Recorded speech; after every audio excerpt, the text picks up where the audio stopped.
Hi friends, PSC വിസിറ്റത്തിൻ്റെ പുതിയ വീഡിയോയിലേക്ക് എല്ലാവർക്കും സ്വാഗതം. ഇന്നത്തെ വീഡിയോയിൽ 2026 ജനുവരി മാസത്തിലെ കറണ്ട് അഫയേഴ്സിൻ്റെ മൂന്നാമത്തെ ക്ലാസ്സാണ്.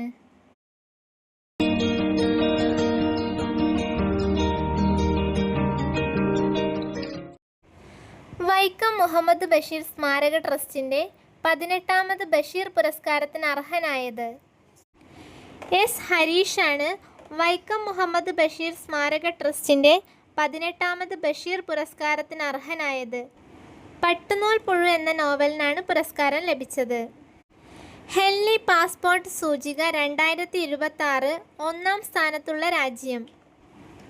സിംഗപ്പൂരാണ് ഹെൻലി പാസ്പോർട്ട് സൂചിക 2026 ഒന്നാം സ്ഥാനത്തുള്ള രാജ്യം. ഇന്ത്യൻ പാസ്പോർട്ട് ഉടമകൾക്ക് വിസ രഹിത യാത്രാ സൗകര്യം പ്രഖ്യാപിച്ച രാജ്യം. ജർമ്മനിയാണ് ഇന്ത്യൻ പാസ്പോർട്ട് ഉടമകൾക്ക് വിസ രഹിത യാത്രാ സൗകര്യം പ്രഖ്യാപിച്ച രാജ്യം. 2026 പ്രേംനസീർ പുരസ്കാരം നേടിയത്. പ്രിയദർശനാണ് 2026 പ്രേംനസീർ പുരസ്കാരം നേടിയത്. ഇന്ത്യയിൽ ദേശീയ കരസേനാ ദിനം ആചരിക്കുന്നതെന്ന്.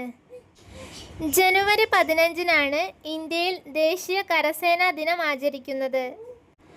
9ാമത് അന്താരാഷ്ട്ര സ്പൈസ് കോൺഫറൻസിൻ്റെ വേദി. കൊച്ചിയാണ് 9ാമത് അന്താരാഷ്ട്ര സ്പൈസ് കോൺഫറൻസിൻ്റെ വേദി. സംസ്ഥാന ശാസ്ത്ര സാങ്കേതിക പരിസ്ഥിതി കൗൺസിലിൻ്റെ ബാലശാസ്ത്ര സാഹിത്യ അവാർഡിന് 2026 അർഹനായത്. പ്രദീപ് ഓർക്കാട്ടേരിയാണ് സംസ്ഥാന ശാസ്ത്ര സാങ്കേതിക പരിസ്ഥിതി കൗൺസിലിൻ്റെ ബാലശാസ്ത്ര സാഹിത്യ അവാർഡിന് 2026 അർഹനായത്. 2024 JC ഡാനിയൽ പുരസ്കാരത്തിന് അർഹയായത്. ശാരദയാണ് 2024 JC ഡാനിയൽ പുരസ്കാരത്തിന് അർഹയായത്. ഇന്ത്യയിൽ ദേശീയ സ്റ്റാർട്ടപ്പ് ദിനം ആഘോഷിക്കുന്നത് ഏത് തീയതിയിലാണ്? ജനുവരി 16 ഇന്ത്യയിൽ ദേശീയ സ്റ്റാർട്ടപ്പ് ദിനം ആഘോഷിക്കുന്നത്. 64ാമത് കേരള സ്കൂൾ കലോത്സവത്തിൽ ഒന്നാം സ്ഥാനം നേടിയത്. കണ്ണൂരാണ് 64ാമത് കേരള സ്കൂൾ കലോത്സവത്തിൽ ഒന്നാം സ്ഥാനം നേടിയത്. 78ാമത് കരസേനാ ദിനാചരണത്തിൻ്റെ വേദി. ജയ്പൂരാണ് 78ാമത് കരസേനാ ദിനാചരണത്തിൻ്റെ വേദി. ഇന്ത്യയിലെ ആദ്യത്തെ ഗ്രീൻ അമോണിയ പദ്ധതി നിലവിൽ വരുന്ന സംസ്ഥാനം ഏതാണ്?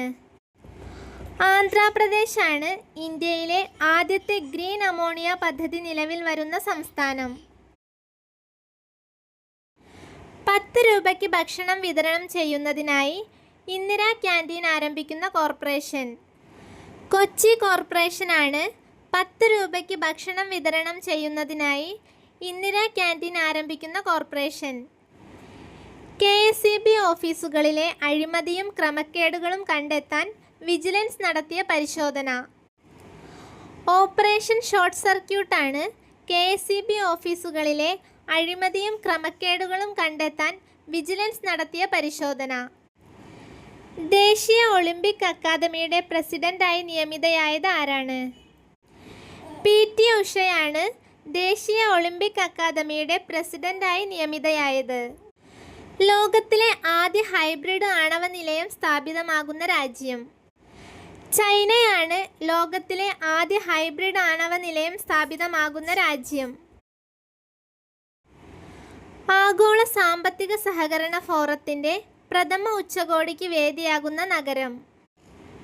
മുംബൈയാണ് ആഗോള സാമ്പത്തിക സഹകരണ ഫോറത്തിൻ്റെ പ്രഥമ ഉച്ചകോടിക്ക് വേദിയാകുന്ന നഗരം. കേരളത്തിലെ ആദ്യ വർക്ക് നിയർ ഹോം കേന്ദ്രം ആരംഭിച്ചത്. കൊട്ടാരക്കരയിലാണ് കേരളത്തിലെ ആദ്യ വർക്ക് നിയർ ഹോം കേന്ദ്രം ആരംഭിച്ചത്. മനുഷ്യനെ വീണ്ടും ചന്ദ്രൻ്റെ ഭ്രമണപഥത്തിൽ എത്തിക്കാനുള്ള നാസയുടെ പദ്ധതി ഏതാണ്? ആർടെമിസ് 2 ആണ് മനുഷ്യനെ വീണ്ടും ചന്ദ്രൻ്റെ ഭ്രമണപഥത്തിൽ എത്തിക്കാനുള്ള നാസയുടെ പദ്ധതി. ജീവിത പ്രതിസന്ധികളെ തരണം ചെയ്യാൻ സ്ത്രീകളെ പ്രാപ്തരാക്കുക എന്ന ലക്ഷ്യത്തോടെ വനിതാ കമ്മീഷൻ സംഘടിപ്പിക്കുന്ന ക്യാമ്പയിൻ ഏതാണ്? പറന്നുയരാം കരുത്തോടെ എന്നതാണ് ജീവിത പ്രതിസന്ധികളെ തരണം ചെയ്യാൻ സ്ത്രീകളെ പ്രാപ്തരാക്കുക എന്ന ലക്ഷ്യത്തോടെ വനിതാ കമ്മീഷൻ സംഘടിപ്പിക്കുന്ന ക്യാമ്പയിൻ. വീഡിയോ ഇഷ്ടപ്പെട്ടാൽ ലൈക്ക് ചെയ്യുക, ഷെയർ ചെയ്യുക. താങ്ക്